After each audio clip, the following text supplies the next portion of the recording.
الرحیم۔ سورۃ اعراف میں اللہ پاک نے ارشاد فرمایا کلوا واشربوا ولا تسرفوا، تم کھاؤ اور پیو، فضول خرچی نہ کرو۔ اس آیت مقدسہ میں اللہ پاک نے کھانے اور پینے دونوں کا فرمایا اور ساتھ ساتھ فرمایا کہ فضول خرچی نہ کرو۔ فضول خرچی کرنے کا کیا مطلب ہے؟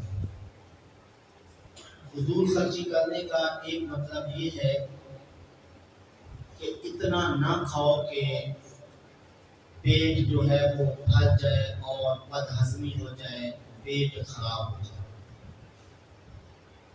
اور شیخ سعدی علیہ الرحمت نے اپنے الفاظ میں یوں بیان فرمایا ہے، وہ فرماتے ہیں کہ اتنا کھاؤ کہ تم زندہ رہ سکو، اتنا نہ کھاؤ کہ تمہیں وہ اٹھانا پڑے۔ بعض اوقات زیادہ کھا لینے کی وجہ سے پیٹ بوجھل ہو جاتا ہے، گھٹنے جو ہے وہ درد کرتے ہیں۔ جب بندہ نماز میں کھڑا ہوتا ہے تو زیادہ کھا لینے کی وجہ سے گھٹنے جو ہے وہ درد کرتے ہیں رکوع کی حالت میں۔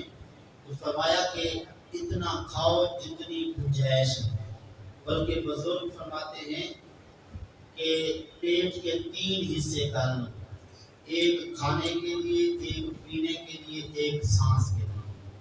تو اس لیے اتنا کھانا چاہیے کہ جتنا ہضم بھی ہو سکے اور پیٹ خراب بھی نہ ہو۔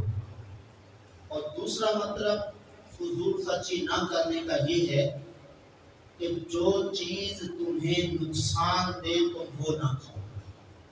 مثلا شوگر والے مریض کے لیے میٹھی چیز کھانا کیا ہے؟ نقصان دہ ہے۔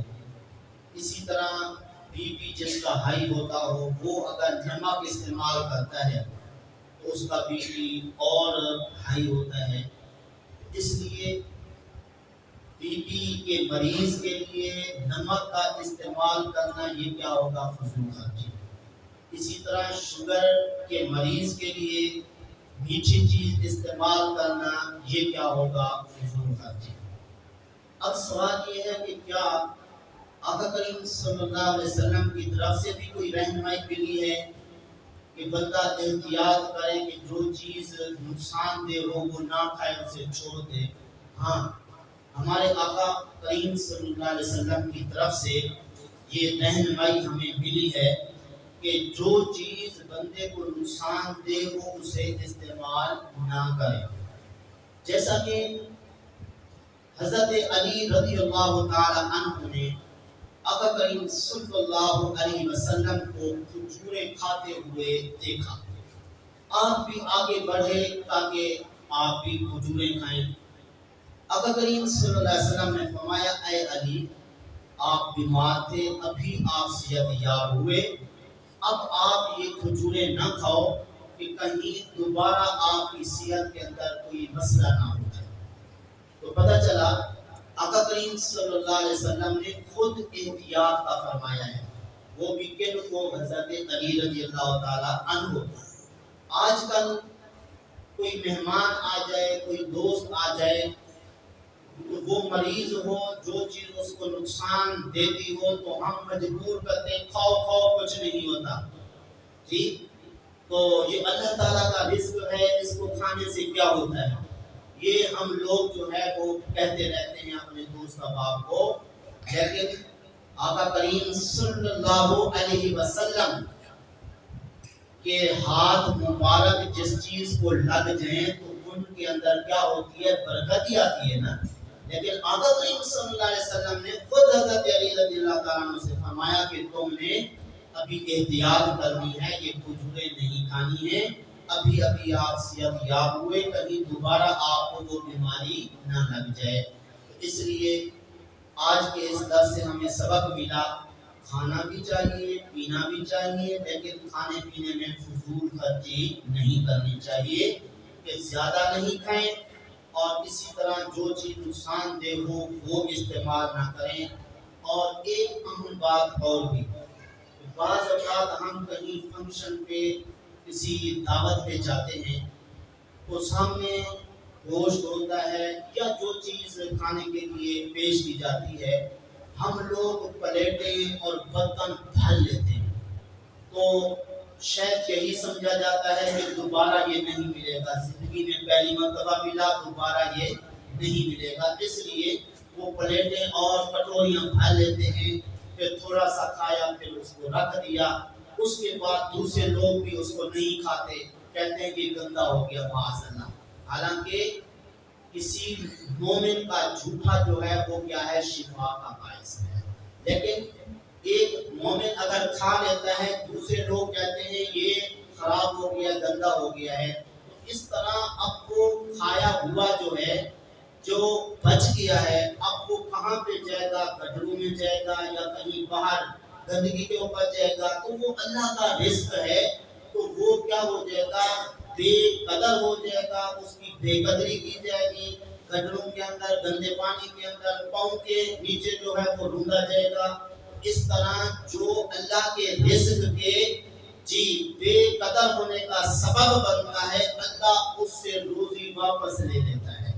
حضرت عائشہ صدیقہ رضی اللہ عنہا فرماتی ہیں کہ کریم صلی اللہ علیہ وسلم نے روٹی کا ٹکڑا دیکھا، اٹھا کے فرمایا اے عائشہ اس کی قدر کیا کرو، جو اس کی بے قدری کرتا ہے اس کے پاس پھر وہ روزی آتی نہیں ہے۔ تو اس لیے روٹی کے ٹکڑے جو بچ جائے ہم ایسے پھینک دیتے ہیں، اور اسی طرح جو سالن جو ہے وہ بچ جاتا ہے اس کو بھی ایسے ضائع کر دیتے ہیں۔ تو یاد رکھیے یہ اللہ کا رزق ہے، اسے ہمیں ضائع مت کرنا چاہیے، اتنا ڈالنا چاہیے جتنا ہم کھا سکتے ہیں۔ پھر دیکھیے اگر جتنا کھا سکتے ہیں اتنا ڈالیں گے، برتن کو صاف کریں گے، تو برتن کو صاف کرنے کے بعد وہ برتن اس کھانے والے کے لیے بخشش کی دعا کرتا رہے گا۔ ہمارے آقا مولا صلی اللہ علیہ وسلم نے خود فرمایا کہ جس برتن کو بالکل صاف کیا جاتا ہے وہ برتن کھانے والے کے حق میں دعائے بخشش اور دعائے مغفرت کرتا رہتا ہے۔ تو اس لیے کوشش کریں کہ اتنا ڈالیں جتنا کھا سکتے ہیں۔ اور دوسرے نمبر پر ایک آیت اللہ نے فرمایا ادعوا ربکم تضرعا وخفیا، تم اپنے رب سے دعا مانگو، کس طرح گریہ وزاری کرتے ہوئے اور خفیہ طور پر۔ تو اس آیت میں اللہ پاک نے حکم فرمایا ہے کہ تم مجھ سے مانگو، مجھ سے کیا کرو، مانگو۔ تو اب کوئی کہے مجھ سے ہم تو مانگتے ہی رہتے ہیں، بہت مانگا ہے لیکن ہمیں تو ملتا ہی نہیں ہے۔ تو یاد رکھیے اگر دعا کی شرائط پوری ہو جائے، روزی حلال کی ہو، لباس حلال کا ہو، لقمہ حلال کا ہو، توجہ کے ساتھ دعا کی جائے، ویسے کہ دعا کی جتنی شرائط ہیں وہ اگر دعا میں پائی جائیں تو وہ دعا قبول ہوتی ہے۔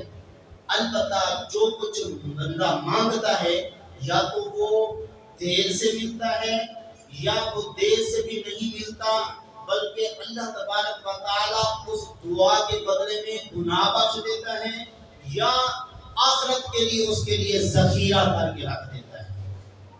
اور قیامت کے دن جن کی خواہشیں تمنائیں پوری نہیں ہوں گی نا دنیا میں، ان کو جب اللہ تعالیٰ مقامات سے نوازے گا تو دوسرے لوگ جن کی پوری ہو چکی ہوں گی تمنا، وہ کہیں گے کاش کہ ہماری بھی کوئی تمنا پوری نہ ہوتی، آج اتنے بڑے مقامات سے ہم کو نوازا جاتا۔ حضرات گرامی بعض اوقات بندہ مانگتا ہے فوری طور پہ مل جاتا ہے، کبھی جو ہے وہ دیر سے ملتا ہے۔ اب دیکھیں نا اللہ تعالیٰ کا جو پیغمبر ہوتا ہے، آپ کیا کہتے ہیں ان کی دعا رد ہو سکتی ہے؟ نہیں ہوتی۔ حضرت ابراہیم علیہ السلام نے آقا کریم صلی اللہ علیہ وسلم کی آمد کی دعا کی تھی، ربنا وابعث فیہم رسولا، اے اللہ ان مکہ والوں میں ایک رسول بھیج دے۔ تو اللہ نے یہ دعا کب پوری فرمائی؟ تقریباً 3000 سال کے بعد۔ کتنا؟ 3000 سال کے بعد۔ تو اس لیے ہمیں جلد بازی سے کام نہیں لینا چاہیے، اور اس طرح اگر جو کچھ مانگتے ہیں فوری طور پہ نہیں ملتا ہے تو ذہن میں یہ لانا چاہیے کہ شاید میرے رب نے میرے گناہ اس کی وجہ سے بخش دیے ہوں گے، یا جو ہے جی ذخیرہ کر کے رکھ دیا ہوگا، یا میرا رب جو ہے وہ حکمت چونکہ جانتا ہے تو میرے حق میں ابھی حکمت یہی ہے کہ جو کچھ مانگا ہے مجھے ابھی نہ ملے، اس لیے میرے رب نے ابھی نہیں دیا۔ اس لیے ہمیں جلد بازی سے کام نہیں لینا چاہیے۔